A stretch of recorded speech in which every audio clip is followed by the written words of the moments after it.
Mutiara Hikmah Official, menyingkap hikmah di balik sunnah.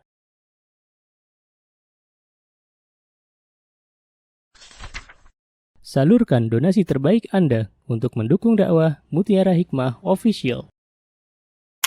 Mari siapkan bekal akhirat kita. Jangan lewatkan kesempatan emas ini. Ayo kita berkontribusi dalam program pembangunan Masjid Mutiara Hikmah yang dibina langsung oleh Ustadz Hanan Yasir MA dan Ustazah Imro'atul Azizah. Raih pahala umroh setara haji dalam program Umroh Iktikaf Ramadan di tahun 2026.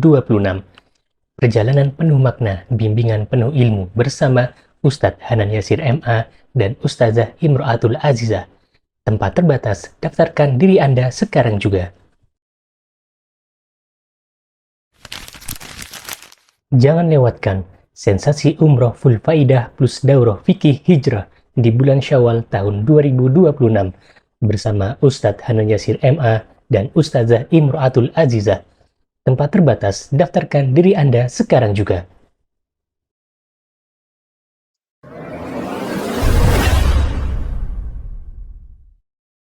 Akhwati fillah rahimani wa rahimakunallah. Hari ini kita akan belajar bersama-sama untuk menjadi sosok wanita yang tangguh, untuk menjadi sosok wanita yang tidak terpesona dengan pebinor. Kemarin ada yang tanya juga, pebinor itu apa? Gitu ya. Ternyata tidak semuanya tahu ya. Ya. Coba saya mau tanya dulu nih, ya peserta daurah kira-kira sudah paham belum apa pebinor? Nah, ada yang bilang belum. Mana yang belum? Mana tadi ada yang bilang belum ya? Oh ibu, belum. Masya Allah. Yang sudah tahu apa itu pebinor? Perebut bini orang, Bu. Katanya, katanya. Berarti satunya pebinor apa namanya? Apa tuh pelakor? Saya sadar ibu yang tidak tahu ini di zaman beliau dulu waktu masih muda mungkin nggak ada sebutan pebinor dan pelakor, karena zaman dulu tuh Masya Allah ya teman-teman. Yuk kita lihat ya bagaimana kehidupan rumah tangga orang-orang zaman dahulu kala, sehingga zaman dahulu tuh nggak ada istilah pebinor, istilah pelakor, itu tidak ada. Karena teman-teman, zaman dahulu kala, ini kayak lagi berkisah zaman dahulu kala ya, istri-istri biasanya nih, kalau saya di Yogyakarta tuh biasanya istri-istri simba-simba zaman dahulu, mereka itu adalah orang-orang yang bertakwa kepada Allah Subhanahu wa taala. Itu pertama, ya. Coba kalau lihat ya, kalau kita lihat bersama, orang tua zaman dahulu tuh Masya Allah, mereka menjaga sholat 5 waktunya. Ya, betul? Betul. Mereka menjaga puasa Senin Kamisnya. Mereka menjaga baca Al-Qur'annya. Mereka mentaati suami-suami mereka dan tentunya setia kepada suami mereka. Mereka juga biasanya tidak luput untuk sholat malam. Dan laki-laki zaman dahulu kala, mereka adalah orang-orang yang bertanggung jawab untuk keluarganya. Mau mencari nafkah, ya berlelah-lelahan di sawah, keringat membasahi tubuh mereka, itu menjadi hal yang biasa. Beda dengan laki-laki zaman sekarang. Laki-laki zaman sekarang sudah menikah, yang ada apa teman-teman? Mager. Tapi tidak semua laki-laki. Yang ada katanya zaman sekarang laki-laki, zaman sekarang ada sebagian laki-laki yang tidak mau mencari nafkah. Ya. Dan perempuan-perempuan zaman sekarang di luar sana insya Allah tidak ada di sini. Ya, akhirnya ketika melihat laki-lakinya nggak mau mencari nafkah, laki-lakinya kadang mencari nafkah tapi tidak perhatian, kurangnya bonding antara suami dan istri, itu yang menyebabkan akhirnya dalam rumah tangga kaum muslimin terjadilah gonjang-ganjing. Ya, istrinya kesemsem dengan laki orang, ya, suaminya kesemsem dengan bini orang. Ya, dan terjadilah apa yang terjadi. Kisah nyata teman-teman. Kemarin saya diberikan kesempatan oleh Allah untuk mengisi kajian di Masjid Abu Bakar As-Siddiq di Ciledug atau biasa Abbas gitu katanya ya. Itu ada seorang ibu bercerita, ya, jadi bertanya tapi curhat. Kan kalau ibu-ibu begitu. Kata ibu ini begini, ya mungkin teman-teman yang kemarin hadir di Masjid Abu Bakar As-Siddiq pernah mendengar ya kemarin ya ketika ibu itu bilang gini, "Ustazah tolong doakan saya. Ada yang mau membeli rumah saya Ustazah, karena saya hidup di sebuah lingkungan." Berarti rumahnya beliau tidak jauh dari Ciledug ya kemarin ya. Okamsi, orang kampung situ. Orang kampung sini ya. Okamsi. Kalau Akamsi anak, ya anak kampung. Jadi beliau bilang begini teman-teman. Jadi beliau itu tinggal di sebuah tempat di mana kata beliau tetangga-tetangganya beliau itu konser, betul. Kata beliau konser Ustazah dari ba'da isya sampai subuh katanya ya. Itu kumpul bareng laki-laki dan perempuan. Kemudian yang terjadi apa endingnya ketika laki-laki dan perempuan berkumpul bermaksiat kepada Allah, laki-laki berkumpul dengan perempuan yang bukan mahramnya, endingnya apa kata ibu itu? Akhirnya Ustazah ada juga di situ laki-laki yang kesemsem bininya orang. Gitu kan ya Bu ya kemarin ya. Dan sebaliknya ada ya ibu-ibu perempuan yang kesemsem lakinya orang. Terjadilah di situ kekacauan. Maka ketahuilah wahai saudariku bahwa asal gonjang-ganjing rumah tangga itu berasal dari maksiat. Catat ini baik-baik. Ya. Jadi kita ambil benang merahnya. Kenapa rumah tangga kaum muslimin itu ya belum ada yang namanya sakinah mawaddah warahmah dalam kehidupannya? Karena di antara ya penghuni rumah tersebut mereka bermaksiat kepada Allah Subhanahu wa taala. Kemudian ketahuilah wahai saudariku bahwa perselingkuhan di dalam rumah tangga kaum muslimin ini adalah sebuah bencana yang sangat besar. Dan zaman sekarang sudah banyak terutama keluarga kaum muslimin yang ditimpa dengan adanya perselingkuhan ya. Dan di dalam Islam, karena Islam ini adalah agama yang mengatur segala kehidupan manusia, maka di dalam Islam sudah disebutkan masalah perselingkuhan dari zaman dahulu kala. Ya, maka yuk kita pelajari bersama-sama apa sih perselingkuhan? Ya, apa sih tahbib? Dalam bahasa Arabnya itu tahbib. Ya. Perselingkuhan adalah teman-teman ya adanya perbuatan seorang laki-laki menggauli perempuan yang bukan mahramnya ya atau bermuamalah dengan perempuan yang bukan mahramnya selayaknya dia bermuamalah dengan istrinya. Sebaliknya seorang perempuan dia menjalin hubungan dengan laki-laki yang bukan mahramnya ya layaknya dia menjalin hubungan dengan suaminya. Itu namanya perselingkuhan. Dan perselingkuhan di dalam agama kita itu dikategorikan sebagai dosa besar. Ini yang harus kita pahami dulu. Jadi perselingkuhan teman-teman tidak bisa dianggap remeh di dalam agama kita. Perselingkuhan itu adalah dosa besar.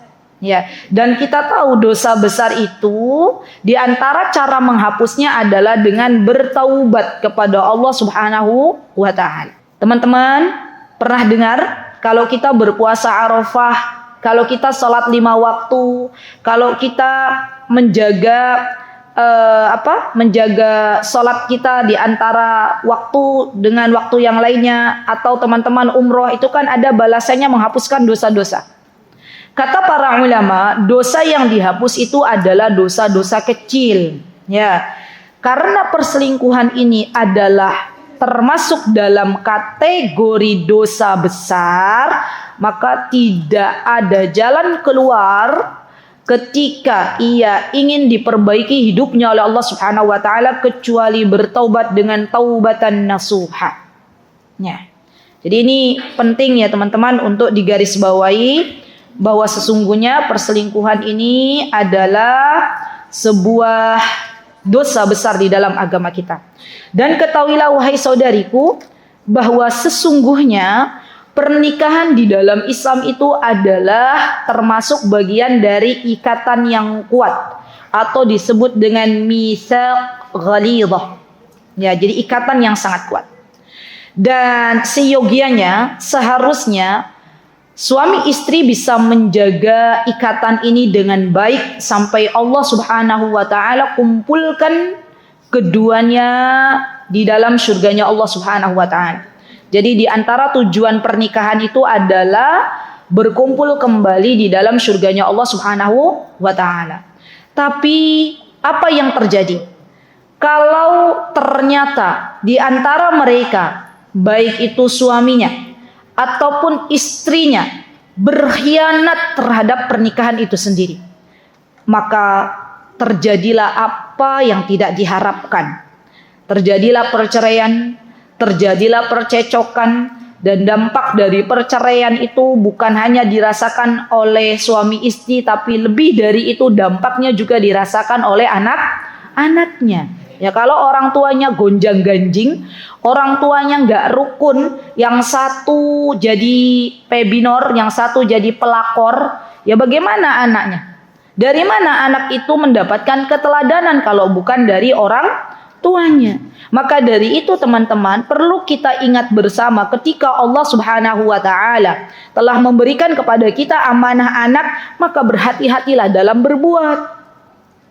Berhati-hatilah dalam berucap, karena semuanya akan dilihat, didengar oleh anak-anak kita. Takutlah kepada Allah ketika kita sudah tidak lagi mendengar nasihat-nasihat dari teman-teman kita manakala kita bermaksiat kepada Allah. Kemudian ada teman kita yang menegur, "Ukhti, ya janganlah engkau menjadi pelakor, janganlah engkau berhubungan dengan laki-laki yang bukan mahrammu." Tapi kita tidak menggubrisnya. Takutlah kalau pas kita lagi melakukan dosa tersebut ternyata Allah memanggil diri kita. Ya, naudzubillah summa naudzubillah. Ya, karena kematian itu adalah nasihat terbaik. Ya, sampai-sampai teman-teman, ya saya ada syair. Ya, syair itu apa namanya kalau dalam bahasa Indonesia itu kayak puisi gitu ya. Yang Imam Ahmad tuh kalau mendengar syair ini tuh beliau menangis, teman-teman. Ya. Apa syairnya? Ya, saya bacakan syairnya. Kata penyair ini, penyair terkenal ya. Dan Imam Ahmad tuh menangis. Ya. Syairnya begini bunyinya. Idza ma qala li rabbi amma istahyaitu ta'sini wa tukhfi dzamba an khalqi wa bil isyani ta'tini.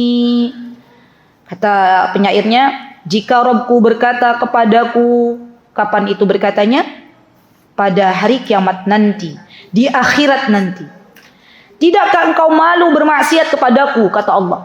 Ya, kalau Allah berkata seperti ini kepada kita semuanya, tidakkah engkau malu ketika bermaksiat kepadaku? Engkau sembunyikan dosa dari manusia, namun engkau datang kepadaku dengan penuh maksiat. Fakaifa ujibu ya wahyi wa man da sawfa yunjini aslin nafsa bil amali min hinin ila hinin. Lalu bagaimana aku akan menjawab, celaka aku, siapa yang bisa menyelamatkanku? Aku selalu menipu diriku dengan angan-angan, menundanya dari waktu ke waktu. Wa ansa ma wara'al maut madza ba'da takfini ka'anni qaddamtul 'isha laysa al mautu ya'tini. Padahal aku lupa apa yang akan terjadi setelah kematian.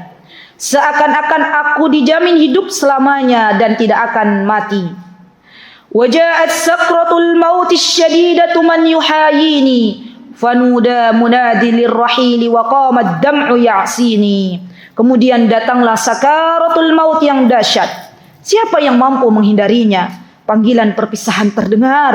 Sementara air mataku tak kuasa aku tahan.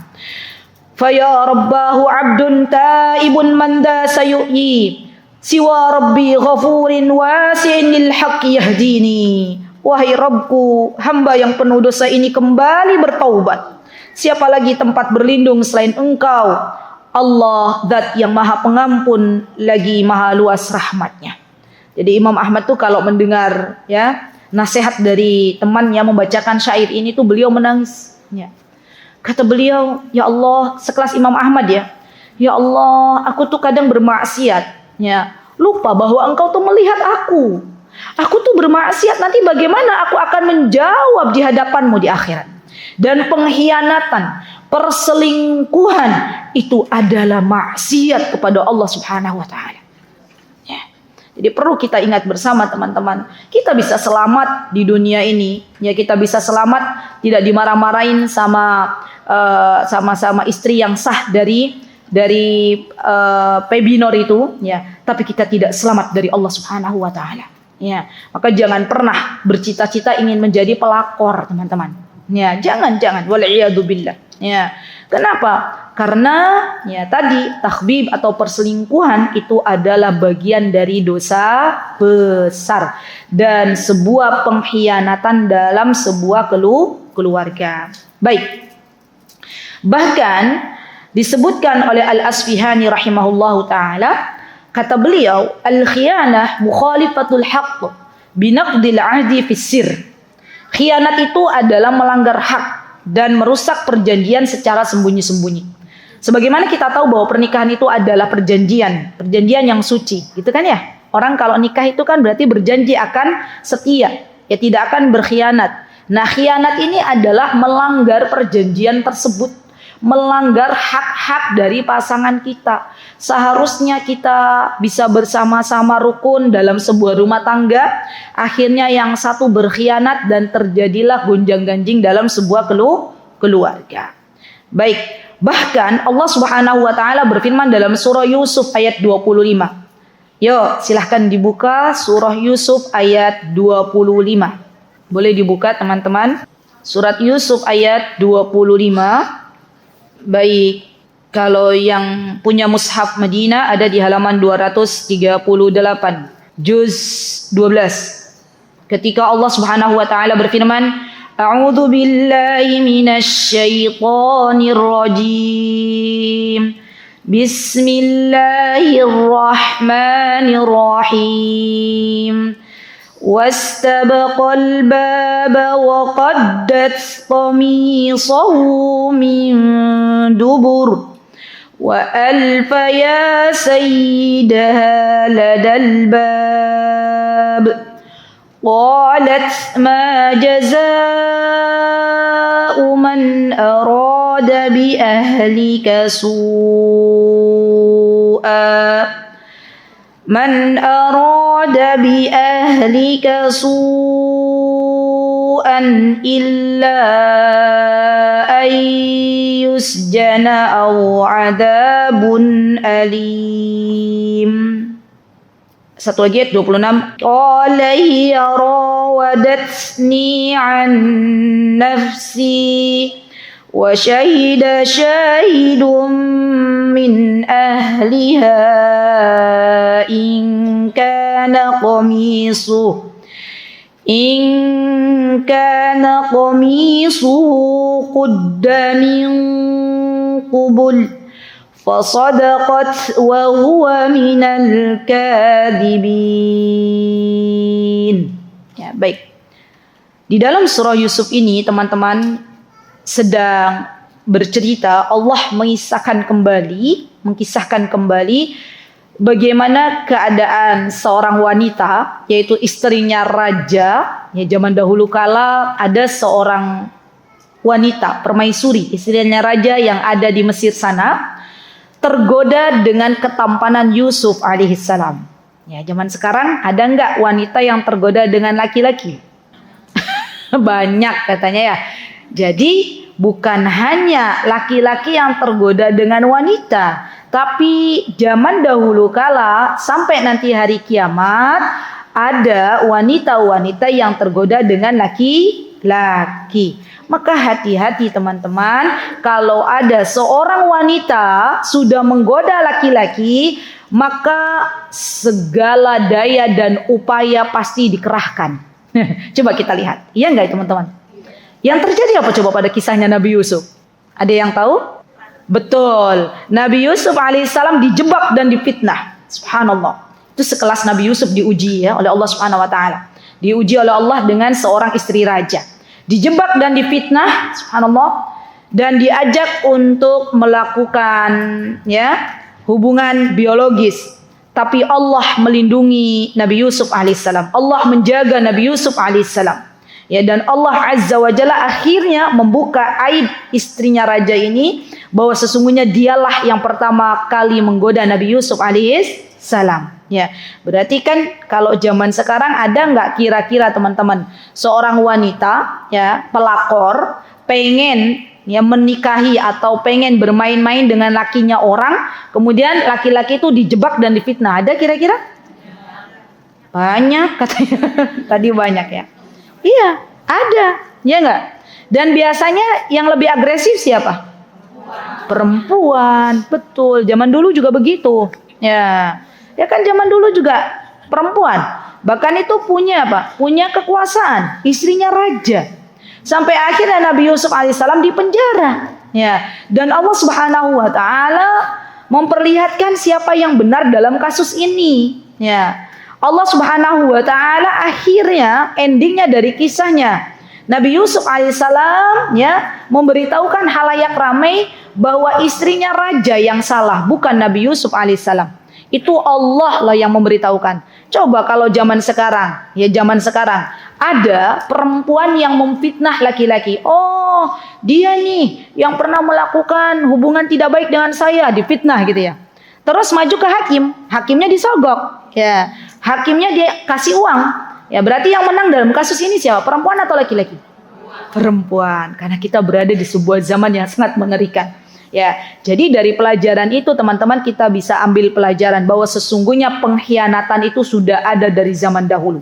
Ya, pengkhianatan dalam sebuah keluarga itu sudah ada pada zaman dahulu. Dan banyak sekali kisah-kisah yang tidak saya sebutkan dalam hal ini ya, saking banyaknya, dan pengkhianatan ini akan terjadi sampai pada hari kiamat. Baik.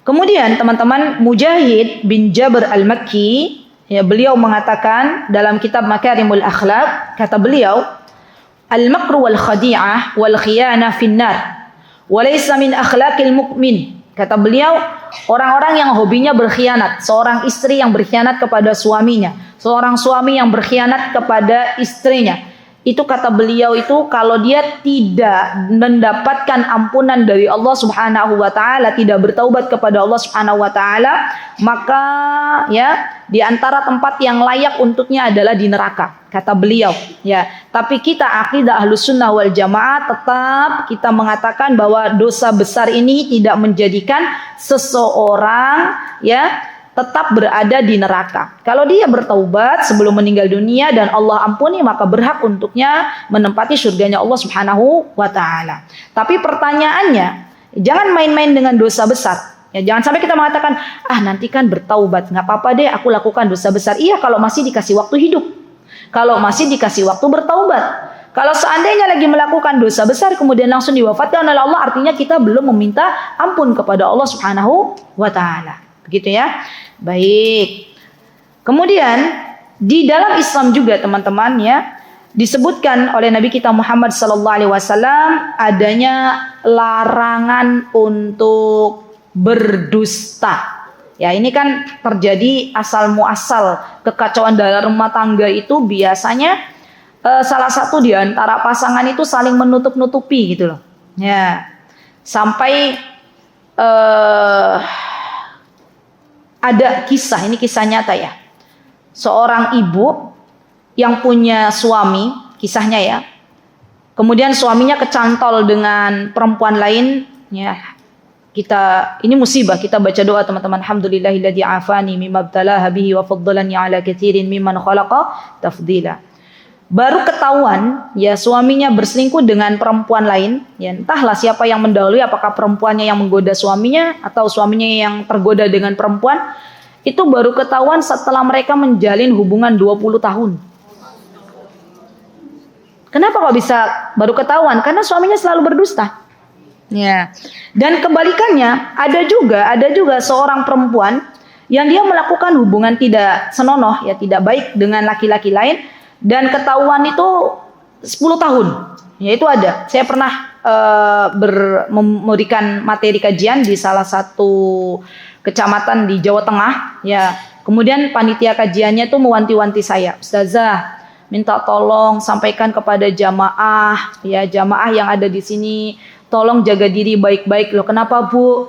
Karena di sini itu Ustazah banyak yang kerja suaminya di Jakarta. Ya di sini suaminya kerja di Jakarta, istrinya ada di kampung. Ya, karena sebagai seorang istri itu kan fitrahnya pengen bercerita, ya enggak?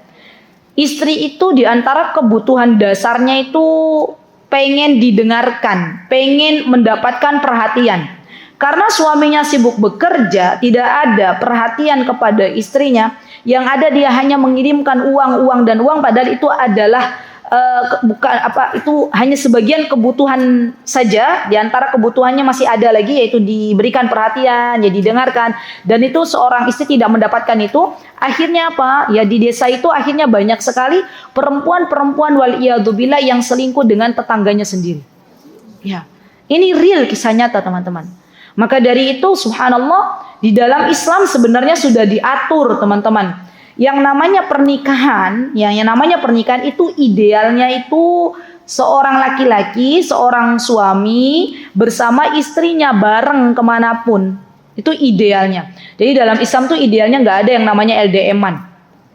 Ya kenapa? Karena dua-duanya saling membutuhkan. Ya, yang namanya pernikahan kalau sudah menikah istri butuh suami, suami butuh istri. Ya. Ustazah gimana kalau suatu hari suamiku bekerja di luar kota gitu ya. Maka kalau demikian bilang ke suaminya, kira-kira boleh ditemani enggak oleh istrinya? Kalau boleh ditemani ikut. Ya. Saya ada ya jamaah yang masya Allah, Allahumma barik ya, masya Allah beliau punya seorang suami yang hobinya, bukan hobinya, memang kerjaan dari kantornya itu suka dipindah-pindah gitu ya, dipindah-pindah dari satu kota ke kota lainnya. Masya Allah, Allahumma barik, masya Allah, istrinya selalu ikut, masya Allah. Dan ini yang akan menjaga sebuah ikhtiar, menjaga rumah tangga itu akhirnya tidak terjadi perselingkuhan di dalamnya. Ya karena suami sudah tahu kalau dia terjebak dalam fitnah wanita, dia akan mengatakan toh di rumah ada istriku. Ya, begitu pula seorang laki-laki. Seorang laki-laki ketika dia mau berkhianat, mencoba membohongi istrinya, ya, apalagi istrinya bilang begini kepada suaminya, ya, suamiku, bebebku, cintaku, gitu ya. Terserah, mau ngapain aja kamu ada Allah yang melihat. Waduh, ya, serem sekali ya istrinya ya bilang begini ya, masya Allah. Nah itu kan masya Allah, ya. Maka subhanallah teman-teman, dalam kajian yang seharusnya dibahas, materi kajian itu adalah bab muraqabatullah, bab merasa diawasi oleh Allah Subhanahu wa taala. Kalau ada seorang suami dia merasa diawasi oleh Allah, maka saya yakin seyakin-yakinnya dia tidak bisa berkhianat ataupun berdosa karena tahu bahwa Allah zat yang maha melihat. Begitu pula seorang istri, kalau suaminya tidak ada, misalnya seumpamanya kerja di luar kota misalnya ya, kemudian dia sudah tahu bahwa ini ada Allah yang maha melihat, maka insya Allah dia tidak akan berani untuk bermacam-macam dengan tetangganya. Gitu kan ya, masya Allah. Dan ini menjadi pondasi dasar untuk kita semuanya, bahwa Allah Subhanahu wa taala adalah zat yang maha mengawasi hambanya. Baik. Kemudian teman-teman, ya, di antara dampak, nah ini penting juga ya, dampak selingkuh ini sangat-sangat mengerikan, ya. Di antaranya ketika ada seorang istri akhirnya berselingkuh dengan laki-laki di luar sana, maka sejatinya dia telah memberikan contoh yang tidak baik terhadap anak-anaknya. Ini kan efek ya. Apakah mau Allah jadikan anak-anaknya ketika berumah tangga selingkuh juga? Kan tidak mau. Ya. Dan dosa zina itu adalah dosa hutang. Kalau seandainya ada orang tua yang dia berzina kemudian tidak bertaubat atau belum bertaubat kepada Allah Subhanahu wa taala, maka kejadiannya banyak yang ada di masyarakat kita, akhirnya anaknya pun ikut berzina. Waliyadzubillah. Cucunya pun ikut berzina. Kalau semua kita menyadari hal tersebut, maka kita takut teman-teman untuk berselingkuh dalam rumah tangga. Ya, jadi hati-hati. Ya, efeknya tuh mengerikan. Ya. Yang kedua, efek yang kedua adalah menjadikan Allah Subhanahu wa taala murka kepadanya. Yang ketiga, di antara efek perselingkuhan, ya, adanya hubungan tidak baik dengan keluarga besar pasangan. Itu efek berarti mungkin ke ibu mertua, bapak mertua gitu ya. Keluarga besar pasangan pasti akan ribut. Kalau salah satu di antara suami istri ini berselingkuh. Saya pernah mendengar sebuah kisah di mana ada ya seorang laki-laki yang berselingkuh, kemudian ketahuan berselingkuh, akhirnya sama istri sahnya tuh diberikan sebuah ancaman, pilih saya atau ceraikan saya, gitu. Sampai ada kisah tersebut ya. Artinya apa teman-teman? Artinya dalam hal ini ya, kalau ada orang berselingkuh maka keluarga besarnya pun ikut terkena dampaknya. Ya bukan hanya anak-anaknya, ya keluarga besarnya. Ya. Kemudian yang keempat, ya, orang yang melakukan dosa besar, ya diantaranya adalah tadi pengkhianatan, berselingkuh, ya terpesona dengan pebinor, ya ini menyebabkan dirinya semakin jauh dari Allah Subhanahu Wa Taala. Ini efek yang sangat mengerikan. Allah Subhanahu Wa Taala mencabut hidayah, kelezatan dalam berumah tangga. Baik. Kemudian di antara efeknya yang kelima adalah tidak termasuk dari umat Nabi kita Muhammad sallallahu alaihi wasallam. Karena Rasulullah sallallahu alaihi wasallam beliau pernah bersabda, dan ini subhanallah ya mengerikan kalau Rasulullah SAW sudah tidak lagi mengakui dirinya sebagai umatnya. Apa kata Rasulullah SAW? Ya, man khabbaba zawjatam ri'im au mamlukahu falaysa minna. Kalau ada ya melakukan suami istri melakukan takhbib atau melakukan perselingkuhan, maka ia bukan dari golongan kami. Lihat teman-teman, kalau Rasulullah sudah mengatakan bukan dari golongan kami, maka ini artinya Rasulullah SAW sudah tidak lagi mengakui bahwa dirinya sebagai umat Rasulullah SAW. Rasulullah sudah berlepas diri dari mereka-mereka yang melakukan hubungan tidak baik, melakukan perselingkuhan dalam sebuah keluarga. Ya. Bahkan subhanallah Imam Ad-Dhahabi rahimahullahu taala beliau mengatakan subhanallah di antara dosa besar yang dilakukan oleh suami ataupun oleh istri dalam berumah tangga adalah ketika mereka berselingkuh. Ya, Imam Ad-Dhahabi mengatakan bahwa ini adalah dosa besar seorang laki-laki yang sudah punya istri, seorang istri yang sudah punya suami ketika mereka berselingkuh. Maka kata Imam Dhahabi, beliau menekankan kembali bahwa ini adalah dosa besar, dan dosa besar ini di hadapan Allah Subhanahu wa taala adalah dosa yang seharusnya kita meminta ampun kepada Allah Subhanahu wa taala. Baik. Kemudian di antara efeknya teman-teman, oh iya, dia berada di dalam jerat tipu daya syaiton. Jadi ini syaiton ini senang sekali kalau sudah berhasil merusak hubungan rumah tangga, ya, maka mereka syaiton itu berbahagia. Ya. Di dalam Al-Quran Allah Subhanahu Wa Taala berfirman, ya, apa kata Allah Subhanahu Wa Taala? A'udzubillahi minasyaitonirrajim. Wattaba'u ma tatlu syayatinu ala mulki Sulaiman. Wa ma kafara Sulaiman walakinna asyayatina kafaru yu'allimuna an-nasa as-sihr. Wa ma unzila 'alal malakaini bi Babila Harut wa Marut wa ma yu'allimani min ahadin hatta yaqula innama nahnu fitnatun fala takfur فيتعلمون منهما ما يفرقون به بين المرء وزوجه وما هم بضارين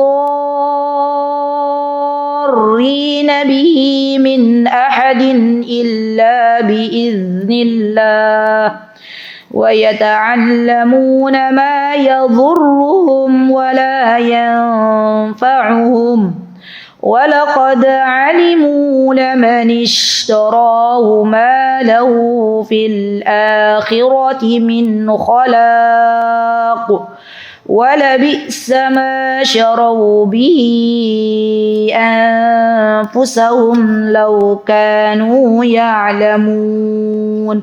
Coba teman-teman nanti sepulangnya dari sini ya ditadabburi ya. Surah Al-Baqarah ayat 102. Yang tadi saya baca ada dalam surah Al-Baqarah ayat 102. Ya, ketika Allah Subhanahu wa taala berfirman, "Wattaba'u ma tatlu syayatin." Ya. Dan mereka mengikuti apa yang dibaca oleh setan-setan pada masa kerajaan Nabi Sulaiman alaihissalam. Dan sesungguhnya Nabi Sulaiman tidak kafir, tapi setan-setan itulah yang kafir. Mereka mengajarkan sihir kepada manusia dan apa yang diturunkan kepada dua malaikat di negeri Babilonia, yaitu Harut dan Marut. Padahal keduanya tidak mengajarkan sesuatu kepada seseorang sebelum mengatakan, sesungguhnya kami hanyalah cobaan bagimu, sebab itulah engkau jangan kafir.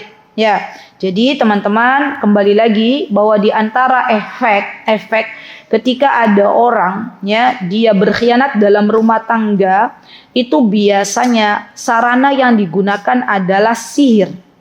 Dan yang lebih mengerikan, ketahuilah bahwa sihir itu bukan dosa besar, tapi sihir sudah masuk dalam kategori menyekutukan Allah Subhanahu wa taala. Ya, jadi kalau seumpama misalnya ada seorang wanita kesemsem sama laki orang, ya. Di Indonesia kan banyak tuh, ya, yang akhirnya apa? Laki orang tersebut disihir gitu ya. Dan ini yang menjadi muskilah, menjadi masalah, ya. Kalau sudah ada sihir menyihir berarti dia menjadikan ya menyiapkan dirinya untuk menyekutukan Allah, dan orang-orang yang menyekutukan Allah amal solihnya dihapus oleh Allah Subhanahu wa taala, enggak ada apa-apanya. Dia sholat 20 tahun ya, puasa 20 tahun, sudah didelete sama Allah ya, haba'an mansura, tidak ada apa-apanya di hadapan Allah. Waliyadzubillah. Lebih parah lagi orang-orang yang melakukan sihir ya, takutlah kepada Allah ya. Kenapa? Karena dia berusaha untuk memantaskan dirinya menjadi penghuni neraka. Ya, jadi hati-hati teman-teman. Banyak sekarang laki-laki pengen perempuan, ya pengen bininya orang, maka dijadikan sebagai sarananya adalah dengan menyihir. Ya. Dan zaman sekarang bahkan ya tidak malu-malu lagi dukun itu sudah menulis ya target gitu ya. Dia di pasar itu dijelaskan siapa yang pengen penglaris, siapa yang pengen apa lagi? Masang susuk gitu ya. Siapa yang mau apa bahasanya pelet ya. Itu silakan daftar dan silakan menghubungi dengan kontak gitu. Begitu kan? Ya. Di pinggir jalan ada ya. Nah, itu sudah nggak takut-takut. Maka efeknya tuh sampai akhirnya menyekutukan Allah Subhanahu wa taala. Ya. Dan kalau sudah menyekutukan Allah, teman-teman, artinya subhanallah ya, dia memantaskan dirinya untuk masuk ke dalam nerakanya Allah. Ya. Dan apa yang sudah dikerjakannya sia-sia. Ya, subhanallah. Maka takutlah dengan hal ini, karena sesungguhnya kita hidup di dunia hanya sebentar dan tugas kita di dunia adalah untuk memurnikan ibadah hanya untuk Allah Subhanahu wa taala. Baik. Kemudian teman-teman yang saya cintai karena Allah, ya bahkan orang-orang yang berselingkuh di antara dampaknya adalah didoakan oleh Rasulullah sallallahu alaihi wasallam agar mendapatkan laknat. Disebutkan oleh Imam Ibnul Qayyim rahimahullahu taala, kata beliau, wa qad la'ana Rasulullah sallallahu alaihi wasallam man fa'ala dzalika wa tabarra'a minhu wa huwa min akbaril kabair. Wa idza kana Nabiy sallallahu alaihi wasallam qad na'a an yakhthuba ar-rajulu ala khitbati akhi wa an yastama ala saumi akhi, fa kaifa biman yas'a fit tafriqi baina rajulin wa baina imra'atihi hatta yattasila bihima. Lihat, Rasulullah Shallallahu Alaihi Wasallam melaknat orang-orang yang berkhianat, melakukan perselingkuhan dalam rumah tangga, dan beliau berlepas diri dari perkara tersebut. Bahkan Rasulullah Shallallahu Alaihi Wasallam melarang seorang laki-laki untuk meminang wanita yang sudah dilamar oleh laki-laki lain. Jadi belum dinikahi tapi baru dilamar, itu kan dilarang tuh. Misalnya ada seorang wanita sudah dilamar, dikhitbah oleh laki-laki lain. Artinya berarti wanita ini tidak boleh menerima lamaran dari laki-laki lain. Tapi kan ini belum menikah kasusnya, baru dilamar, baru khitbah.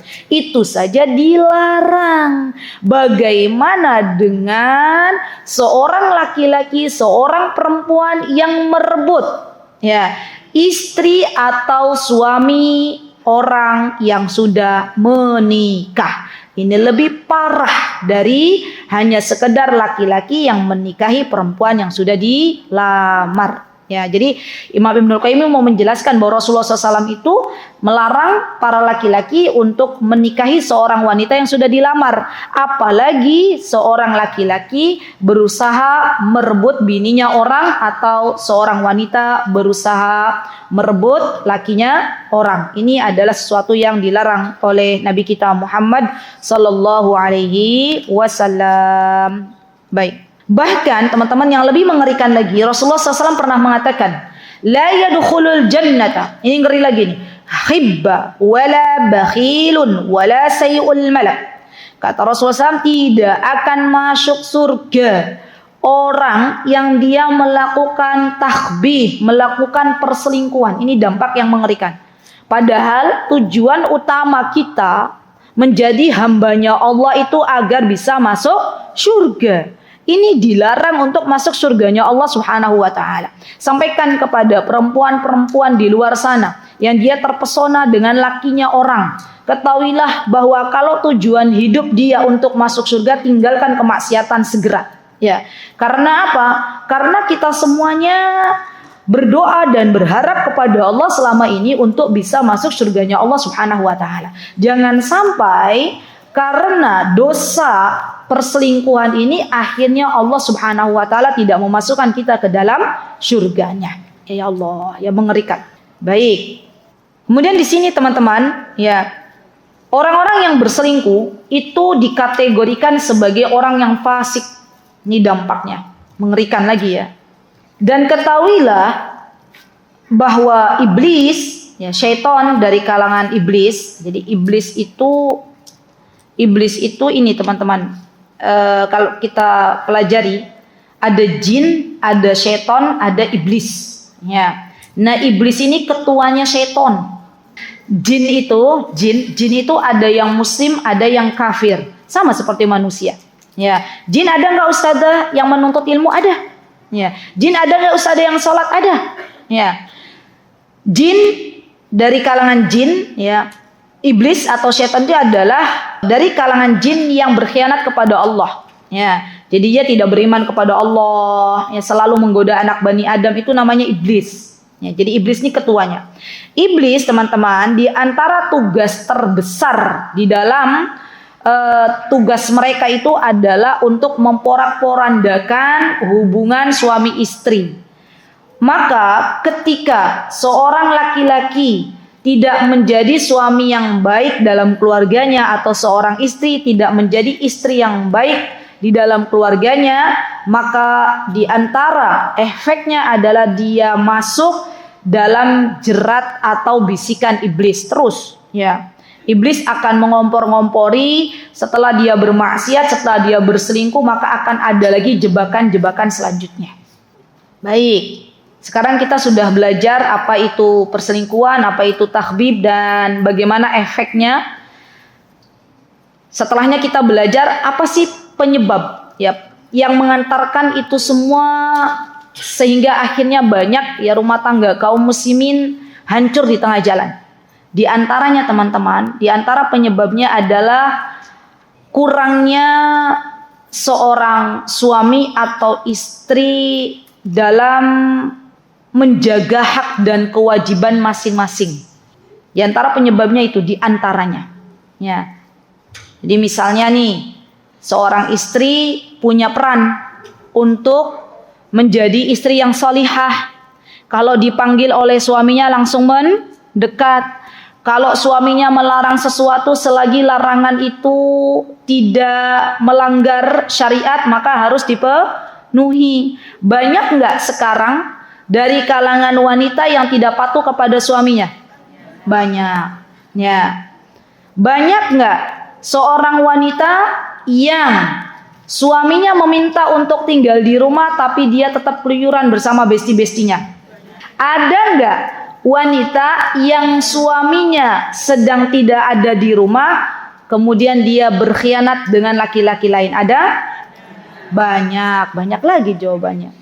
Maka ketika seorang istri belum menunaikan kewajibannya sebagai seorang istri, atau misalnya seorang suami tidak menunaikan kewajibannya sebagai seorang suami, contohnya misalnya seorang suami seharusnya dia memberikan perhatian kasih sayang kepada istrinya, tapi dia terlalu sibuk bekerja mencari nafkah, maka yang ada hubungan keluarganya sudah mulai rusak.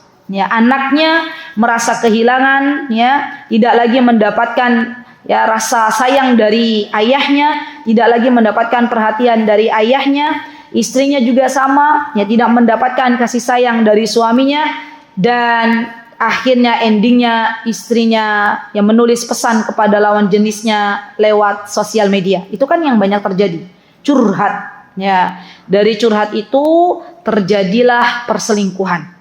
Curhat di mana Ustazah? Di sosial media. Maka hati-hati. Ketika kita sudah tidak lagi menyadari peran kita sebagai seorang istri dan suami kita tidak lagi menyadari sebagai seorang suami, maka mulai goyah, ya, mulai diporak-porandakan, ya, hubungan yang tadinya romantis, hubungan yang tadinya harmonis, akhirnya menjadi hubungan yang hambar. Ya, jadi yang lebih mengerikan tuh teman-teman begini, yang lebih mengerikan, kalau ada seorang istri itu yang sudah tidak lagi berselera kepada suaminya. Ya, begitu pula seorang suami yang tidak lagi berselera kepada istrinya, itu mengerikan. Ya, saya pernah mendengar ya kisah nyata seorang jamaah yang mengatakan, Ustazah, saya udah sakit hati katanya gitu. Kenapa Bu kok sakit hati? Sakit hati karena sudah berusaha untuk memberikan kepercayaan kepada suami saya, tapi ternyata dikhianati terus. Ya.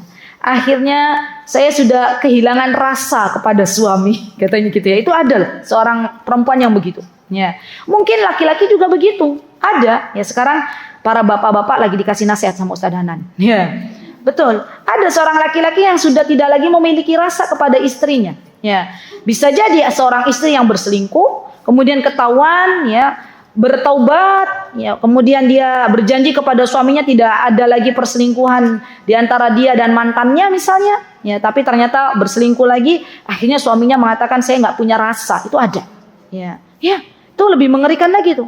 Ya, bermula dari apa? Bermula dari saling, ya, tidak memberikan kewajiban dan hak yang harusnya diterima. Jadi seorang istri itu harus paham apa kewajiban-kewajiban menjadi istri. Seorang suami harus paham apa kewajiban dia ya sebagai seorang suami. Kalau istri paham apa kewajibannya, suami paham apa kewajibannya, maka insya Allah rumah tangganya akan menjadi rumah tangga yang sakinah, mawaddah, warahmah. Ya, baik. Kemudian yang kedua teman-teman, ya, di antara yang bisa mengantarkan kepada takhbib, kepada perselingkuhan yang biasanya dialami oleh seorang wanita, di antaranya adalah hilangnya rasa malu. Hilangnya rasa malu. Padahal malu itu adalah bagian dari mahkota seorang muslimah. Zaman dulu, ibu-ibu yang ada di kampung sana, zaman dulu ya teman-teman, mereka itu adalah ibu-ibu yang sangat menjaga dirinya. Tidak bermudah-mudahan bergaul dengan laki-laki yang bukan mahramnya. Iya enggak? Ya kan? Sampai kalau zaman dulu ya ibu-ibu tuh mau ke masjid gitu ya. Mereka ke masjid setelah itu pulang. Ya, enggak banyak ngobrol ya, bahasa Jawanya ngalor ngidul gitu ya. Dengan laki-laki yang bukan mahramnya. Dan zaman dulu kala belum ada sarana seorang wanita bisa apa istilahnya kalau zaman sekarang kan bisa berdua-duaan tapi bukan dengan fisik ya, tapi dengan apa? Sosial media. Zaman dulu kan nggak ada. Ya. Zaman sekarang ada nggak wanita berada di rumahnya, tapi ternyata bermaksiat selingkuh? Ada. Ya. Gimana caranya Ustazah? Ya, di antara caranya adalah lewat sosial media. Ya. Hilang rasa malu. Demi Allah. Ya. Ketika seorang wanita rasa malunya sudah dicabut oleh Allah Subhanahu wa taala, maka yang tersisa adalah keburukan. Ya. Apa kata baginda Rasulullah SAW? Ya, kebaikan pada diri seseorang itu ada pada rasa malunya. Ya. Rasa malu ini bisa menahan seseorang dari berbuat maksiat kepada Allah Subhanahu wa taala. Bahkan rasa malu ini bagian dari iman. Ya, iman itu punya cabang. Dan di antara cabang iman itu adalah malu. Al-haya'u syu'batun minal iman. Dan wanita salihah, wanita calon-calon penghuni surga adalah wanita-wanita yang masih diberikan rasa malu oleh Allah Subhanahu wa taala.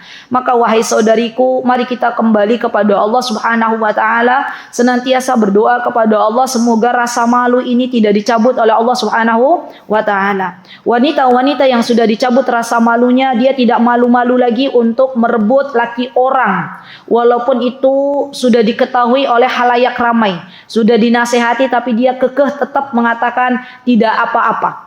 Ya, dan wanita-wanita yang seperti ini artinya rasa malunya sudah dicabut oleh Allah Subhanahu wa taala. Ya, kalau kita lihat kisahnya istri Nabi Musa alaihissalam, di mana dulu istrinya Nabi Musa ingin mengambil air untuk gembalaannya. Ya, wanita yang dikisahkan di dalam Al-Quran ketika tahu, ya dulu istrinya Nabi Musa ketika tahu ada segerombolan manusia, maka mereka berdua, ya, kakak adik ini mengurungkan untuk mengambil air karena banyak laki-laki di sana. Menunggu sampai laki-laki yang ada untuk mengambil air tersebut ya pergi, tapi ternyata tidak pergi-pergi. Dan Nabi Musa alaihissalam memberikan kepada kedua wanita ini, menawarkan diri untuk diambilkan minum bagi hewan gembalaannya. Ya, Masya Allah, ini menunjukkan bahwa sebaik-baik wanita adalah yang memiliki rasa malu. Ya, jadi subhanallah teman-teman, malu di zaman sekarang ini adalah barang yang sangat mahal. Ya, apalagi kita sebagai seorang wanita, dan ajarkan ini kepada anak-anak kita. Ya, terutama yang punya anak perempuan. Ya, nak, malu nak kalau keluar terbuka auratnya. Nak, malu nak kalau kamu terbiasa pukul-pukulan sama temenmu yang bukan mahram. Ya, nak, malu nak kalau kamu keluar tidak pakai kaos kaki. Nak, malu nak kalau kamu berhubungan di sosial media dengan laki-laki lain. Terus kita sounding ibu-ibu. Dan insya Allah itu menjadi jariah bagi kita sebagai seorang ibu.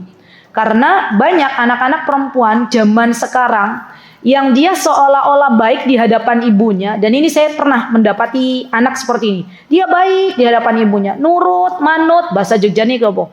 Nggih, sendiko dawuh gitu ya. Sendiko dawuh ki apa ya? Baiklah, dohirnya baik. Tapi ternyata ketika ibu bapaknya nggak ada di rumah, dia berani mendatangkan laki-laki pacarnya ke dalam rumahnya. Betul, ini kejadian nyata.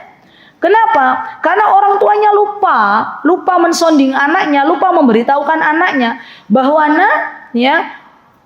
malulah kalau kamu berhubungan dengan laki-laki yang bukan mahrammu. Ibu tahu kamu punya rasa dengan yang bukan mahrammu. Tapi ingat bahwa itu seharusnya bisa ditahan.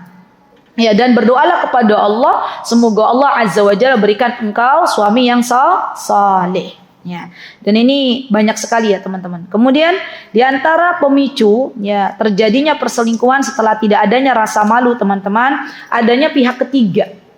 Ini yang lebih ngeri lagi. Maka penting bagi kita untuk menjaga pergaulan di zaman sekarang. Penting sekali. Ya, memilah dan memilih lagi siapa teman-teman kita. Jangan sampai teman-teman kita punya teman yang hobinya memprovokasi kita untuk bercerai dengan suami kita. Nah, itu ada. Jadi saya pernah cerita enggak sih di Jogja ya, itu ada seorang wanita yang cerita ke saya, Ustazah, tolong Ustazah kalau antum mengisi kajian, tolong diselipi bahwa takutlah wahai para wanita kalau ternyata keadaan ya wanita ini hanya untuk ketika dia bergaul dengan wanita lain tuh cuman jadi kompor gitu ya, provokator agar ya besti-bestinya ini mau bercerai dengan suami-suaminya. Saya katakan memang ada, katanya beliau ada. Saya tuh punya teman model begitu. Akhirnya saya udah nggak mau lagi berteman dengan dia. Ya, jadi subhanallah teman-teman, seorang wanita nih ya kaidahnya begini, seorang wanita yang dia sudah benar-benar memurnikan tauhidnya, hanya ingin mendapatkan pujian dari Allah, hanya ingin memantaskan dirinya baik di hadapan Allah, tidak lagi dia pengen dipuji oleh suaminya, tidak lagi ingin mencari validasi, ya. Yang ada tuh dia tuh senang gitu loh, mau dipuji, mau tidak, mau punya besti banyak, mau enggak, dia bersyukur kepada Allah karena hidupnya ya tujuannya adalah untuk mencari ridhonya Allah. Gimana biar Allah ridho? Tapi kalau ada seorang wanita, seorang istri yang dia hanya ingin mencari validasi, dia ingin mencari pujian, ya, tapi tidak didapati dari suaminya, maka yang ada dia mencari teman-teman, ya. Jadi sekarang tuh banyak teman-teman, wanita-wanita yang sudah punya suami, hobinya di antara hobinya ketika selesai mengantar anaknya sekolah, kemudian momi-momi ini kumpul bareng di resto. Ya, kumpul ngopi-ngopi bareng. Yang ada kalau sudah kumpul bareng ya, kalau ditanya kenapa kok kumpul bareng, Ustazah nunggu waktu menjemput anak. Nah, yang ada kalau sudah momi-momi ini kumpul bareng ya, dan momi-momi ini bukan momi-momi yang salihah, maka yang ada yang akan menjadi obrolan pembahasan biasanya mengenai dunia. Ya enggak? Ya ngobrolin gimana sekolah anak-anak, pertamanya begitu ya. Oh begini. Gimana demo misalnya, itu kan dunia juga ya. Oh yang terjadi ini begini. Lambat laun cerita suaminya masing-masing. Gitu nggak sih? Ya kan? Maka dari itu teman-teman, hindari yang seperti ini gitu loh. Kalau kita mau selamat teman-teman, maka sepulangnya kita mengantar anak-anak kalau tidak ada keperluan yang mendesak kembali ke rumah. Ya, sekali lagi bahwa teman-teman, zaman sekarang kita itu butuh banyak tinggal di rumah. Kenapa? Karena kalau tidak butuh-butuh banget, maka tinggallah di rumah. Karena ketika kita tinggal di rumah, maka kita berusaha berikhtiar untuk tidak memberikan bahaya kepada orang lain. Ya, Ustazah, saya mau belanja habis ngantar anak sekolah. Boleh, silahkan belanja. Setelah belanja pulang ke rumah. Ya, jangan kumpul-kumpul bareng bestinya. Karena kalau sudah kumpul bareng besti-bestinya, ya biasanya di situ ada wanita, salah satu wanita di situ tuh yang curhat tentang pasangannya. Ya, ibu-ibu terjadi begitu? Ya, yang awalnya kita bersyukur kepada Allah, alhamdulillah suamiku sayang kepadaku, alhamdulillah suamiku masih mencintaiku, alhamdulillah suamiku masih memberikan nafkah untukku, membelikan beras ya, walaupun lauknya hanya sekedar garam, alhamdulillah. Setelah dia mendengarkan curhatan dari temannya. Jadi terkadang ya teman-teman, tadi sampai mana? Terkadang begini ya, hidup ini begini. Kita misalnya awalnya bersyukur kepada Allah atas keberadaan suami kita. Alhamdulillah, Ustazah, alhamdulillah saya bersyukur suamiku masih mau mencari nafkah.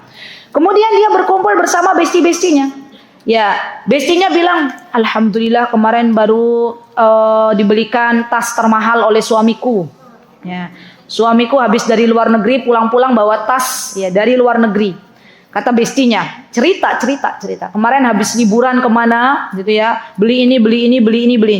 Coba deh teman-teman, saya tanya, istri yang awalnya bersyukur kepada Allah dan berterima kasih kepada suaminya, akhirnya endingnya mulai cerita nggak kepada bestinya, kalau aku gitu-gitu ya kan? Mulai hilang rasa terima kasih kepada suaminya, mulai hilang rasa syukurnya.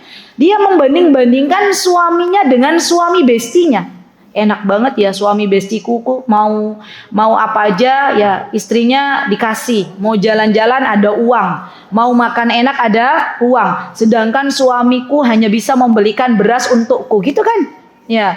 Kalau sudah terjadi demikian teman-teman, ketika bestinya menyodori, nih ya kejadiannya, kalau bestinya menyodori, setelah temannya curhat ya tentang suaminya yang istilahnya kurang dalam menafkahi dan lain sebagainya, kemudian bestinya bilang gini, mau nggak sama temenku? Dia lebih mapan dari suamimu. Ya. Loh, kira-kira ada nggak model perempuan begitu? Ada, kan awalnya dari rasa iba, rasa kasihan. Perempuan itu kan diliputi dengan perasaan yang lebih dalam. Ya, karena kasihan, ya Allah bestiku kasihan banget, suaminya cuma kasih beras, kasih garam, kasih gula, gitu kan ya. Teh aja nggak ada di rumahnya, gitu kan ya. Ya, sedangkan aku bisa kemana-mana keliling dunia, maka dia mulai cari teman kantor suaminya. Ya, oh ada tuh duda, ya, duda mapan, dupan, duda mapan. Ya. Kemudian apa? Kemudian cerita kepada bestinya dan akhirnya lambat laun, ya istri ini menggugat cerai suaminya. Kira-kira kejadian itu ada atau enggak ibu-ibu? Banyak, subhanallah. Maka hati-hati, di antara pemicu ya perselingkuhan itu adalah besti yang tidak solihah, lingkungan yang tidak baik. Dan perhatikan, yang namanya lingkungan di zaman sekarang itu bukan hanya lingkungan di dunia nyata, tapi lebih parah juga lingkungan di sosial media. Hati-hati, perlu kita pilih lagi. Oh, temanku, komunitasku yang ini kurang baik, sudah saya izin untuk pensiun dini. Untuk pensiun dini boleh. Kalau seandainya teman-teman merasa kok kayaknya begini ya teman-teman, saya ada kisah dari seorang jamaah yang awalnya, mohon maaf ya, ini benar-benar terjadi, mungkin teman-teman juga pernah mengalami. Jadi kata beliau, saya tuh ustadzah dulu pernah masuk dalam komunitas grup reuni apa ya. Jadi beliau tuh di dalam HP-nya ada komunitas teman-teman SD, teman-teman SMP, teman-teman SMA, teman-teman kuliah. Nah, kemudian beliau merasa ya bahwa di antara komunitas sekolahnya beliau itu ya ada rame saling mengingatkan mantan. Ya. Jadi diojok-ojok gitu loh. Itu kan dulu kan pernah kan kamu suka dengan fulanah terus ya. Dan beliau tidak nyaman dengan hal tersebut. Kata beliau, "Ustazah, boleh nggak saya keluar dari grup itu?" Boleh, silahkan. Dan itu bukan berarti kita memutus tali silaturahmi. Karena teman-teman banyak juga kejadian yang akhirnya cinta lama bersemi kembali. Ya ini hati-hati. Kalau seandainya teman-teman tahu komunitas yang teman-teman ikuti, grup yang teman-teman ikuti itu banyak membawa mudorot, ya, apalagi sampai mengingatkan kepada mantan, maka segeralah menjauh. Sebelum syaitan semakin menjadi-jadi untuk menggoda kita dan akhirnya wal'iyadzubillah kita membanding-bandingkan suami kita dengan mantan kita. Na'udzubillah summa na'udzubillah. Baik, kemudian di antara pihak ketiga teman-teman yang biasanya mengacaukan rumah tangga seseorang itu adalah dari internal itu sendiri. Kalau tadi kan dari eksternal ya, dari bestinya. Dari internal tuh ada siapa saja di situ, ada ipar, ada mertua, ya. Dan ini yang mengerikan teman-teman, zaman sekarang itu ya banyak kejadian perceraian karena diawali dari keikutsertaan mertua di dalam hubungan rumah tangga seseorang. Jadi mertuanya ini menyuruh anaknya untuk menceraikan istrinya, ya. mertuanya ini menyuruh ya anak perempuannya untuk meminta gugat cerai kepada suaminya. Ya, sampai saya pernah mendengar sebuah kisah nyata ya, di mana ketika seorang istri bercerita kepada ayahandanya tentang kondisi rumah tangganya, maka ayahnya menjemput anak kandungnya untuk kembali ke rumahnya. Ya, maka dari itu, wahai para wanita, sadarilah bahwa ketika kita sudah menjadi seorang istri, simpanlah baik-baik apa-apa yang tidak sesuai dengan harapan. Jangan sampai terdengar berita ini kepada orang tua, terutama ibu kandung kita. Ya, kenapa? Karena akan menjadi beban pikiran bagi orang tua kita. Jadi simpan dulu. Boleh nggak Ustazah saya curhat kepada psikolog? Boleh, silahkan. Boleh nggak saya curhat kepada teman saya? Boleh, silahkan. Yang namanya orang tua, semakin lanjut usia, semakin bertambah umur, ya teman-teman ya, maka biasanya lebih sensitif. Iya nggak? Kalau ada anaknya tidak bahagia dalam sebuah rumah tangganya, itu jadi pikiran nggak? Pasti. Ya, maka dari itu biarkan orang tua kita melihat yang baik-baik saja dalam rumah tangga kita. Ya, jangan sampai waliyadzubillah suatu hari kelak, naudzubillah summa naudzubillah, ada mertua yang mengatakan kepada suaminya ceraikan istrimu. Ya, ada orang tua yang mengatakan pada anak perempuannya gugat cerailah suamimu. Jangan. Ya. Dan ini banyak terjadi. Pemicunya adalah mertua yang masuk dalam hubungan rumah tangga anak-anaknya. Diawali dari apa? Dari curhat anak-anaknya itu sendiri. Ya, baik. Kemudian teman-teman, di antara pemicu dari perselingkuhan, di antaranya adalah ya perbuatan maksiat itu sendiri. Tadi sudah kita bahas, perbuatan maksiat itu dampaknya sangat luar biasa. Baik. Kemudian di antara pemicunya teman-teman, ya di antaranya adalah tidak menjaga pandangan. Ini nih yang paling mengerikan. Tidak menjaga pandangan itu pemicu terbesar gonjang-ganjing rumah tangga. Jadi kita diperintahkan oleh Allah Subhanahu wa taala untuk menjaga pandangan, baik laki-laki maupun perempuan. Ya, perempuan diminta oleh Allah Subhanahu wa taala waghdudna absarihinna, ya, tundukkanlah pandangan-pandangan kalian. Seorang laki-laki diperintahkan oleh Allah untuk menundukkan pandangan melihat wanita-wanita yang bukan mahramnya. Dan ini berlaku di dunia nyata dan dunia maya. Kalau kita membuka HP, maka mintalah kepada Allah, ya Allah jagalah penglihatanku. Ya, kalau kita berada di dunia nyata, mintalah kepada Allah, ya Allah bantulah aku untuk melihat sesuatu yang baik-baik saja. Karena kata Imam Ibnul Qayyim, yang namanya maksiat itu berawal dari pandangan. Ya, jadi menundukkan pandangan itu adalah ibadah di hadapan Allah Subhanahu wa taala. Semakin banyak yang dipandang, maka semakin banyak beban pikiran kita. Ya, maka dari itu balik lagi bahwa wanita itu diperintahkan untuk berada di rumahnya. Kenapa? Karena ketika dia berada di rumah, dia sibukkan dirinya untuk mentaati Allah, maka sedikit ya sesuatu yang akhirnya dipandang di luar rumah, sesuatu yang akhirnya seharusnya dia memandang di luar rumah, dia tidak mendapatkan itu. Alhamdulillah. Ya, baik.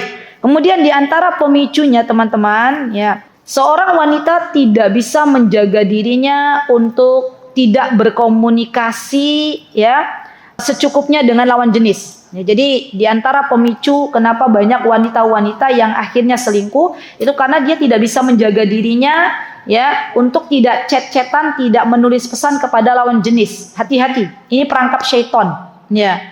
Jadi kalau misalnya kita punya teman laki-laki, teman-teman, ya maka laki-laki itu bukan mahram, maka sebisa mungkin kalau memang tidak ada keperluan, tidak usah kita nulis pesan. Ya, kecuali kalau memang ada keperluan dengan Pak RT, misal, ya Pak RT tanya ke kita, ya Bu, minta tolong sampaikan ke Bapak kalau besok malam ada jadwal piket ronda, misalnya ya.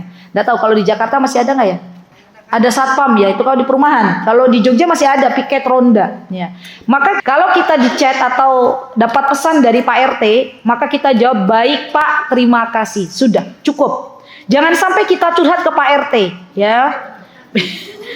Maaf Pak, suamiku tuh sering nggak di rumah Pak, gitu. Pertamanya begitu, ya. Kan pertamanya begitu, maaf Pak, suamiku tidak bisa hadir piket ronda karena sering nggak ada di rumah. Saya juga kesepian ya Pak, gitu ya. Loh, ada nggak orang terpincut sama Pak RT? Ada. Terus Pak RT bilangnya begini, kasihan sekali Bu, ada yang bisa saya bantu? Kan apa? Pak RT kan biasa begitu kepada rakyatnya ya. Ya para pejabat tuh harusnya seperti itu, ada yang bisa saya bantu gitu ya. Terus ibunya bilang, bisa menemani saya makan siang Pak? Langsung, ya subhanallah. Maka hati-hati ibu-ibu. Ya, bertemu makan siang bareng, terjadilah akhirnya percakapan, komunikasi. Besoknya ketagihan pengen makan bareng lagi. Apalagi Pak RT-nya bilang, ya sudah, nanti untuk makan ini saya yang akan belum lagi nanti Pak RT-nya bilang, kebutuhan apa yang belum dicukupi oleh suamimu? Ya dibawa ke mall. Waduh, tambah-tambah ya. Subhanallah. Makanya hati-hati. Kalau kita memang urgent atau penting untuk berkomunikasi dengan lawan jenis, teman-teman, maka secukupnya saja, seperlunya saja. Kalau kita hanya bilang baik, ya udah baik aja. Baik titik. Nggak ada koma. Ya. Apalagi sampai curhat, tidak. Ya. Karena itu yang akan menyebabkan banyak sekali laki-laki tergelincir dalam dunia perselingkuhan. Dan saya izin mengingatkan ibu-ibu, mohon maaf sekali. Kalau panjenengan punya masalah, jangan langsung curhat ke ustadz. Ya, ini juga ada. Ya pertama-tamanya awalnya, Assalamualaikum Ustadz. Ya saya izin bertanya, bagaimana hukumnya ketika seorang suami tidak lagi memberikan nafkah kepada istrinya? Ya begitu kan awalnya. Ya kemudian bagaimana sikap istri? Apakah harus melayani suaminya? Nanti ustadznya, masya Allah, ustadz yang modelnya membawa apa? Menebar pesona. Ya. Langsung ustadznya bilang, memang suaminya ibu kemana? Langsung kan subhanallah, ada loh ustadz-ustadz yang akhirnya ya keimanannya goyah. Yang awalnya memiliki prinsip hidup ya terus-terusan ya dicurhatin oleh jamaahnya, waliyadzubillah akhirnya kecantol sama jamaahnya. Ya, alhamdulillahilladzi afani mimma btalahum bi wa faddalani ala katsirin mimman khalaqa tafdila. Jadi pintu celah-celah fitnah ini ditutup rapat-rapat. Ya. Ustazah, terus aku curhatnya sama siapa? Katanya gitu ya. Curhat pertama sama Allah. Kedua sama besti itu boleh. Tetapi kalau kita tahu besti itu bisa memberikan solusi. Ya, kalau bestinya justru ngompor-ngomporin kita untuk melakukan hal-hal yang maksiat, maka itu bukan besti yang terbaik. Ya, tetaplah kita harus pilih-pilih mana teman yang baik, mana teman yang tidak baik. Dan tadi jangan curhat ke orang tua, karena biasanya orang tua itu akan memberikan solusi lewat perasaan gitu lah. Ya, boleh nggak ustadzah curhat ke salah satu ustadz? Ya, boleh dengan syarat ada istrinya, ada istri ustadznya. Maka dari itu kalau kami ada misalnya nih ada suami istri ya mau bercerai nih ya, maka wajib hadir suami istri tersebut ya untuk menyelesaikan permasalahannya bersama-sama. Tidak bisa seorang istri datang doang ya, nanti yang ada dia jelek-jelekin suaminya ya, harus hadir. Kalau memang mau diselesaikan bersama, semuanya hadir ya. Dan ustadz tidak boleh berdua-duaan dengan perempuan yang bukan mahram. Ustazah tidak boleh berdua-duaan dengan laki-laki yang bukan mahram. Karena banyak, subhanallah, kisah-kisah di zaman dahulu kala, seorang laki-laki yang saleh bahkan penghafal Quran akhirnya terpincut ya dengan perempuan-perempuan Nasara, dan wal'iyadu billah melepaskan agama Islam ini karena pengen menikahi wanita-wanita yang cantik jelita. Ya, jadi hati-hati teman-teman. Pintu-pintu fitnah ditutup rapat-rapat. Ya, hati-hati. Ustazah, boleh nggak saya curhat ke psikolog? Boleh, silahkan. Ya, bahkan dianjurkan. Jangan sampai teman-teman kita sebagai seorang wanita kalau punya masalah itu hanya dipendam sendiri. Ya. Kenapa? Karena kalau hanya dipendam sendiri lama-kelamaan nanti jadi sakit. Ya. Bahkan ada penemuan terbaru, ya. Benjolan-benjolan yang ada pada wanita itu disebabkan karena memendam. Ya, itu insya Allah sahih beritanya. Ya, jadi kalau ada wanita ada benjolan nyun sewu, benjolan payudara, benjolan apalagi yang ada di rahim, benjolan segala benjolan. Itu penyebab utamanya kalau kita belajar dari segi kedokteran holistik, maka itu penyebab utamanya karena wanita ini banyak memendam. Ya, jadi jangan dipendam. Gimana nanti caranya, solusinya seperti apa? Nanti kita belajar ba'da duhur. Ya insya Allah. Kita akan belajar solusi dari permasalahan tentang rumah tangga kaum muslimin. Bagaimana seorang istri ini agar tidak terpesona dengan pebinor. Ini insya Allah kita akan bahas. Insya Allah ba'da duhur. Dan insya Allah nanti teman-teman biidnillahi ta'ala di masa-masa antara sesi pertama dan sesi kedua, insya Allah nanti mudah-mudahan Allah berikan kesempatan ya. Insya Allah teman-teman nanti akan dibimbing oleh Ananda Aisyah untuk membetulkan bacaan surah Al-Fatihah. Insya Allah. Semoga bisa menambah amal solih bagi Ananda dan juga bagi kita semuanya. Baik. Kemudian teman-teman, satu lagi bahwa di antara ya yang menyebabkan perselingkuhan itu terjadi ya di antaranya adalah banyak membanding-bandingkan. Kan tadi ada dari faktor internal, faktor eksternal dan juga dari dalam diri kita sebagai seorang istri itu banyak membanding-bandingkan. Nah, itu perselingkuhan biasanya mulai terjadi. Ya. Di dalam agama ini ya yang kita dianjurkan adalah untuk memperbanyak bersyukur daripada membanding-bandingkan. Tidak ada satupun sebuah peristiwa yang tidak baik bagi kita yang Allah berikan. Semua takdir yang Allah Azza wa Jalla berikan kepada kita itu semuanya baik. Ya, kenapa? Karena Rasulullah Shallallahu Alaihi Wasallam pernah bersabda, "Ajaban li amril mu'min, inna amrahu kullahu khair." Kata Rasulullah, saya terkagum-kagum dengan perkara orang-orang yang beriman, karena seluruh perkaranya baik. Apa yang dikatakan Rasulullah SAW? Kalau orang beriman ini mendapatkan nikmat, dia bersyukur. Kalau orang beriman ini mendapatkan sesuatu yang tidak diharapkan, dia bersabar. Rumah tangga itu butuh kesabaran. Setiap orang yang melakukan ya atau diberikan amanah untuk hidup berumah tangga, artinya dia harus bisa bersabar. Ya, jadi sabar itu adalah ibadah bagi seorang istri dalam menjalani kehidupan rumah tangganya. Sabar itu adalah ibadah yang bisa dilakukan oleh seorang suami ya dalam rumah tangganya. Ya, jadi kalau kita tanya bapak-bapak di atas, ya, tanya misalnya ya, Pak, selama ini sabar nggak sih Pak yang mendampingiku? Kata bapaknya kalau boleh jujur ke Ustadz Hanan, sabarnya saya itu sudah luar biasa Ustadz, gitu ya. Kadang saya tuh bingung mendapati istri saya kenapa kok tiba-tiba senewen ke saya. Padahal ternyata tidak lama kemudian dia mendapatkan menstruasi. Kan biasanya perempuan kalau sudah PMS gitu kan uring-uringan. Itu suami kira-kira sabar nggak tuh? Sabar. Bahkan kita sebagai seorang wanita teman-teman, yuk kita lihat tengok ya. Kita kalau mau apa-apa ya, kita nggak bisa mengomunikasikan baik-baik kepada suami kita itu bingung. Ya. Wanita ini adalah hamba Allah yang unik. Untuk masalah darahnya saja, darah wanita itu Imam Ahmad sampai mempelajari 9 tahun. Ya, bagaimana dengan kalau kita belajar tentang perasaan wanita? Ya, makanya kata Rasulullah SAW, wanita ini diibaratkan seperti qawarir, gelas-gelas kaca. Jadi lembut sekali perasaannya. Kalau laki-laki itu kan logis, ya. Laki-laki itu logis, ya. Sampai pernah ibu-ibu, ya, perempuan, ya, kisahnya minta cerai kepada suaminya disebabkan suaminya nggak pernah membawa bunga kepada perempuan tersebut. Ya, kepada istrinya, betul. Itu kejadian nyata. Jadi seorang istri menggugat cerai kepada suaminya setelah mereka berdua ditanya kenapa, penyebabnya apa. Kata istrinya, suamiku nggak pernah memahamiku. Kata suaminya, apa yang kau mau? Kata istrinya, aku tuh maunya dibawakan bunga kalau pas tanggal muda. Kata suaminya, oke, insya Allah saya bawakan bunga gitu ya. Masalah setelah kejadian tersebut ya bertemu kemudian dibawakan bunga, sudah alhamdulillah sampai sekarang langgeng.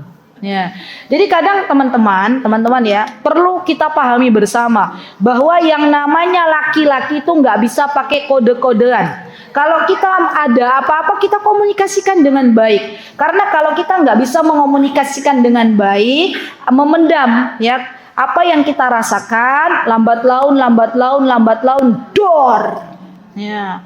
Apa Bu? Meledak, betul. Ya. Iya enggak? Menjalin komunikasi yang baik ya untuk hubungan suami istri itu adalah ibadah. Ya, bukankah Rasulullah Shallallahu Alaihi Wasallam memerintahkan kepada kita untuk berkata-kata yang baik? Maka perlu teman-teman kita itu belajar. Tanya Mbak Google, tanya Mbak AI, Mbak apa tuh? Mbak ChatGPT. Ya tanya. Tolong berikan kepadaku kata-kata yang terbaik untuk saya komunikasikan dengan suami. Kan biasanya dia kasih tahu tuh. Ya. Ya, iya enggak Ibu-ibu? Ya. Cin, ya bagaimana perasaanmu, apa yang dirasakan.